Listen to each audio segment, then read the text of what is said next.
আমি একদিন সকালে নদীর পাড় দিয়ে হাঁটতেছিলাম হঠাৎ আমার চোখে বেশ কয়েকটা বালিহাঁসের একদম ছোট ছোট বাচ্চা চোখে পড়ে। তার মধ্যে থেকে আমি 3টা বালিহাঁসের বাচ্চা ধরি এবং সেগুলো বাড়িতে নিয়ে আসি। তো বাড়িতে নিয়ে এসে আমি খুব বিপদে পড়ে যাই, এগুলো কিভাবে পালবো, কিভাবে কি করব, খুব চিন্তায় পড়ে যাই। তখন আমাদের একটা মুরগি ছিল, মুরগিটা এখনো আছে অবশ্য। তো এই মুরগিটার ওই সময় বাচ্চা ছিল না। তো আমার মাথায় হঠাৎ বুদ্ধি এলো যে এই বালিহাঁসের বাচ্চাগুলা যদি মুরগিকে দেওয়া যায় তে হয়তোবা মুরগি এইগুলা গ্রহণ করবে। আবার চিন্তায় পড়ে যাই যেহেতু মুরগির এই বাচ্চাগুলা মুরগির না, তো মুরগিকে এইগুলা গ্রহণ করবে কি না।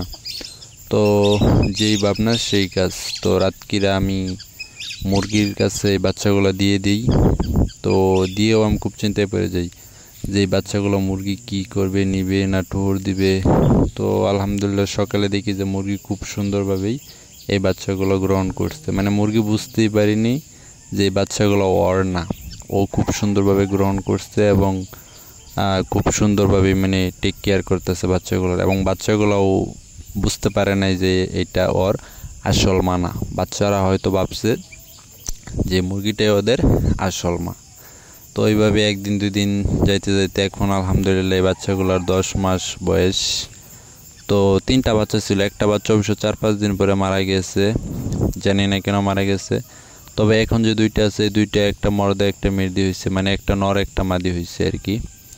এবং আশা করছি খুব শীঘ্রই এরা ডিম দিবে এবং বাচ্চাও দিবে। তো পরবর্তী আপডেট আমি অবশ্যই আপনাদেরকে দেব। তো ওই বাচ্চাগুলা দেখেন কত বড় হয়েছে, এরা এত সুন্দর ডাকে এবং এখন পর্যন্ত ওই মুরগির পাশে সর্বক্ষণই এই মুরগির পাশে ঘুরবে। এখন সকালবেলা আমি ভিডিওটা করলাম, মুরগি ওই সাইডে আছে, এখন তারা দুজনে এখানে একাই দাঁড়িয়ে আছে। তো আমার ভিডিওটা কেমন হলো অবশ্যই কমেন্ট করে জানাবেন।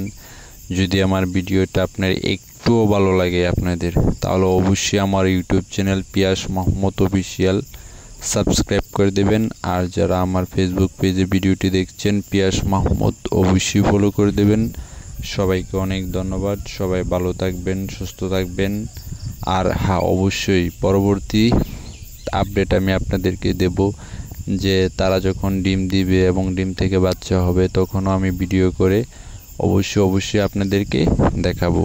তো আজকে এই পর্যন্তই, সবাই ভালো থাকেন, সুস্থ থাকেন, আল্লাহ হাফেজ। মাশাল্লাহ এইগুলো এখন দেখতে এত সুন্দর আমাদের বাড়িতে যেই আসে দেখে তো মুগ্ধ হয়ে যায়। 1 ঘন্টা আধা ঘন্টা হা করে তাকিয়ে থাকে যে এইগুলো বনের পশু কি বাড়িতে পালা সম্ভব, এইগুলা কি এইভাবে পুষ হ্যাঁ অবশ্যই এগুলা পুষ মানুষের থেকে পশু পাখি সবসময় একটু অন্যরকম। আমরা মানুষকে ভালোবাসলে সেই মানুষ আমাদেরকে আঘাত দেয়, ব্যথা দেয়, কিন্তু আমরা যদি পশু পাখিকে ভালোবাসি এবং সেগুলোকে আদর যত্ন করি তাহলে অবশ্যই তারা পুষ এবং তারা সবসময়ই আমাদেরকে ভালোবাসা ফেরত দেয়। আর আমরা যদি মানুষকে ভালোবাসি, এমন সময় আছে সেই মানুষ আমাদেরকে ব্যথা দেয়, আঘাত দেয়। তো সবাই পশু পাখি লালন পালন করবেন, পশু পাখিকে ভালোবাসবেন, সবাই পশু পাখির খেয়াল রাখবেন। এই যে দেখেন আমার বালিহাঁস 2টা আলহামদুলিল্লাহ কত বড় হয়ে গেছে, 10 মাস বয়স চলতেছে এদের। এখন পর্যন্ত আমাদের বাসায় আছে এবং আমার ছোটো ভাইকে ওরা খুব ভালোবাসে। আমার ছোটো ভাই মূলত এগুলা টেক কেয়ার করছে।